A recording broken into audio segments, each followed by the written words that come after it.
Napoleon அவர்கள் 80, 90 காலகட்டங்கள்ல மிகப்பெரிய அளவுல தன்னுடைய கேரக்டராலயும், நடிப்பாலயும் வந்து பார்த்தீங்கன்னா, நடித்து மிகப்பெரிய அளவுல பிரபலமானாரு. அதேபோல தன்னுடைய மகனுக்கு இருந்த தசை சிதைவு நோயால அவர காப்பாற்றணும் அப்படின்றதுக்காக அமெரிக்கா போயிருந்தாரு.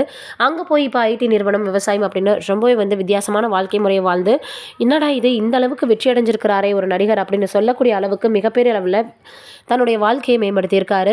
இந்த சூழ்நிலையில இப்ப தன்னுடைய மகனுக்கு சமீபத்தில தான் வந்து பார்த்தீங்கன்னா, அக்ஷயா அப்படின்ற பெண்ண திருமணம் பண்ணி வச்சிருந்தாரு. அவங்க உறவுக்கார பெண் அப்படின்னு சொல்லியிருந்தாங்க. அதேபோல முகநூல்ல ஏற்பட்ட வழக்கம் காரணமாக இருவரும் பேச ஆரம்பிச்சு திருமணம் பண்ணிக்கிட்டாங்க. ஏகப்பட்ட விமர்சனங்கள் இதுக்கு வைக்கப்பட்டது. இவருக்கு திருமணம் அவசியம் பண்ணி வைக்கணுமா? அந்த பொண்ணோட வாழ்க்கைய கெடுக்காதீங்க அப்படின்னு பல விஷயங்கள் பேசப்பட்டது. ஆனா அக்ஷயா இதெல்லாம் நான் விரும்பி தான் ஏத்துக்கிறேன் அப்படின்னு கூட சொல்லியிருந்தாங்க. இந்த சூழ்நிலையில இப்ப என்ன இருக்கு அப்படின்னா, ஜப்பான் போனவங்க மறுபடியும் அமெரிக்காவுக்கு திரும்பி இருக்கிறாங்களாம். சமீபத்தில கூட வந்து பார்த்தீங்கன்னா, தைப்பூசத்திற்காக அவங்க முருகன் கோயிலுக்கு போய் வேண்டியிருக்கிறாங்க சிங்கப்பூர்ல. அந்த விஷயமும் சமூக வலைதளங்கள்ல ரொம்பவே வைரலாக பரவி வந்துட்டு இருந்தது.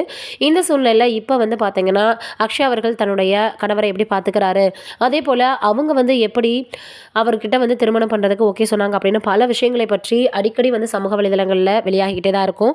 ஆனா நெப்போலியன் அவர்கள் தனக்கு அவங்க மருமகள் இல்ல, மகள், என் வீட்ல வாழ வைக்க வந்த தெய்வம் அப்படின்லாம் மிகப்பெரிய அளவு உருக்கமாக பேசியிருந்தாரு. திருமணத்துல கூட அவர் அழுகக்கூடிய விஷயங்களை நம்ம நிறையவே பார்த்திருப்போம். அந்த அளவுக்கு தன்னுடைய மகனை ரொம்பவே பெரிதாக நினைக்கக்கூடியவர்.